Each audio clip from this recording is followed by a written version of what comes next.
حکومت جا نہیں رہی لیکن موجود بھی نہیں ہے۔ سید مجاہد علی کے مطابق وزیر اطلاعات فواد چودھری نے یقین ظاہر کیا ہے کہ جہانگیر ترین مسلسل پارٹی کے وفادار رہیں گے اور وزیر اعظم عمران خان کے خلاف عدم اعتماد کی صورت میں اپوزیشن کی کوششوں کو کامیاب نہیں ہونے دیں گے۔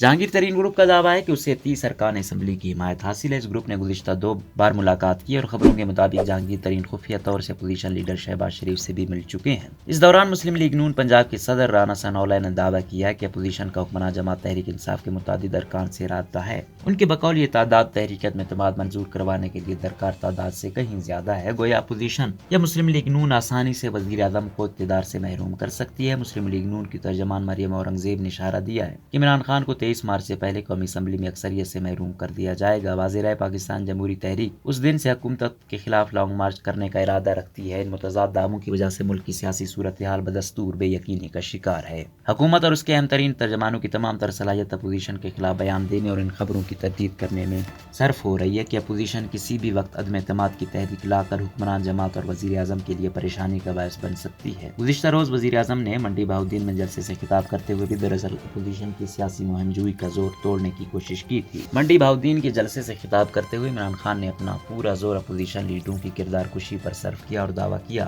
کہ وہ 2023 کا انتخاب جیتنے کی تیاری کر رہے ہیں۔ ان کا یہ بھی کہنا تھا کہ اپوزیشن لیڈر بڑی بدعنوانی میں ملوث رہے ہیں اور ان کا اصل خوف یہی ہے کہ عمران خان جیت کر ان کی لوٹی ہوئی دولت ملک واپس لے کر آئے گا۔ اس تقریر میں وزیر اعظم کا پاکستانی عوام کو ایک سطری پیغام یہ تھا کہ اگر وہ ملک کی حالت بہتر بنانا چاہتے ہیں اور لوٹی ہوئی قومی دولت واپس ملک میں لانے کے خواہاں ہیں تو یہ کام صرف عمران خان کر سکتا ہے، کیونکہ وہ پرویز مشرف کی طرح نارو نہیں دے گا اور ساری زندگی ملک و قوم کے چوروں کا پیچھا نہیں چھوڑے گا۔ عمران خان کی یہ باتیں انہی دعووں کا خلاصہ ہیں جو وہ 2018 کا انتخاب جیتنے سے پہلے کرتے رہے ہیں۔ ان کے چہیتے وزیر اور تحریک انصاف کی تنظیم نو کرنے کے ذمہ دار اسد عمر اقتدار سنبھالنے سے پہلے بیرونی بینکوں میں پاکستان کے قومی خزانے سے لوٹے ہوئے 200 ارب ڈالر واپس لانے کے دعوے کیا کرتے تھے۔ اس خیالی حساب کتاب کے مطابق اس رقم سے تحریک انصاف کی حکومت نے 100 ارب بیرونی قرضے ادا کرنے پر صرف کرنا تھا اور باقی ماندہ 100 ارب ڈالر سے عوام کو خوشحال بنانے کے منصوبوں کا آغاز کرنا تھا۔ وائے حسرت کہ اسد عمر ان کی تکمیل کی طرف ایک قدم بھی نہ بڑھ سکے اور محض 8 ماہ میں وزارت خزانہ حفیظ شیخ کے سپرد کر کے حکومت سے علیحدہ ہو گئے اور پاکستان ایک بار پھر IMF سے قرض لینے کے خواستگاروں میں شامل ہو گیا۔ ملک پر 3.5 سال تک حکومت کرنے کے بعد بھی جب عمران خان اپنی کارکردگی کا حساب دینے کے بجائے پرانے نعرے دہرانے پر مجبور ہیں تو یہ اس بات کی علامت ہے کہ ان کے پاس عوام کے لیے کوئی سیاسی پیغام نہیں ہے اور وہ یہ سمجھنے سے بھی قاصر ہیں کہ گزشتہ انتخابات میں ان کے سب نعرے دوسروں کی ناکامیوں کے تناظر میں پرکھے جاتے تھے۔ پاکستانی عوام اور شاید خاص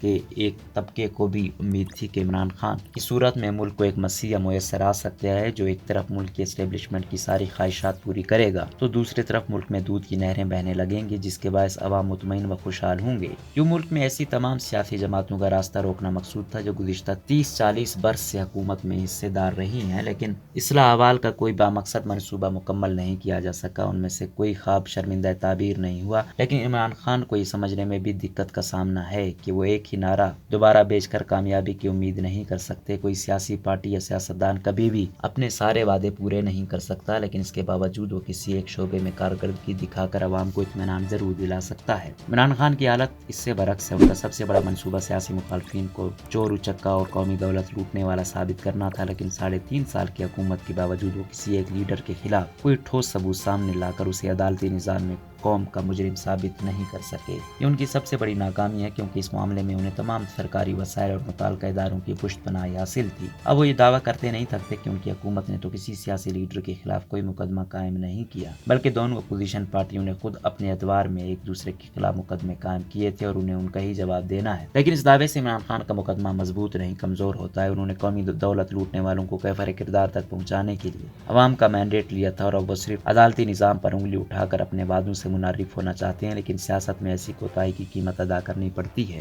یہ وجہ ہے کہ عمران خان اپنے تمام سرکاری اختیارات استعمال کرتے ہوئے کسی بھی قیمت پر مخالفین کو عاجز کرنا چاہتے ہیں۔